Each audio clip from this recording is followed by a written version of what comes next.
Yer biz yashayotgan sayyora, lekin u haqida hamma ham bilmaydigan juda qiziqarli faktlar bor. Quyida Yer sayyorasi haqidagi 10 ta hayratlanarli ma'lumotlarni keltiramiz.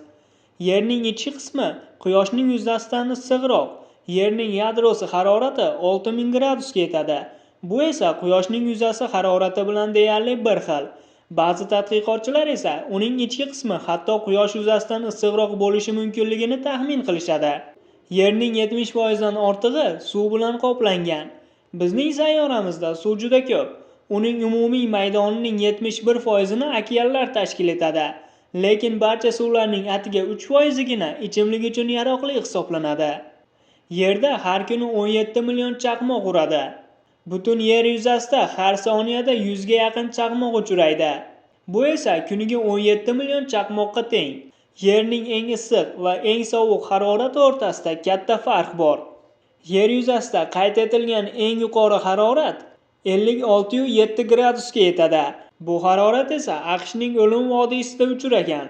Eng past harorat esa -89,2 gradusgacha yetadi. Bu harorat Antarktidada bo'lgan. Yerning tortishish kuchi hamma joyda ham bir xil emas. Sayyoramiz sferik shaklda emas. Shuning uchun uning tortishish kuchi hamma joyda bir xil emas. Masalan, Kanadadagi Gudson ko'rfazida tortishish kuchi odatdagidan zaifroq. Yerning atmosferasi 100 kilometr balandlikkacha boradi. Ammo aniq chegarasi yo'q. Atmosfera asta-sekin kosmosga o'tib ketadi. Xalqaro kosmik chegarasi 100 kilometr balandlikda joylashgan bo'lib, u Karman chizig'i deb nomlanadi. Yerning eng qadimgi jinslariga 4 milliard yildan oshgan.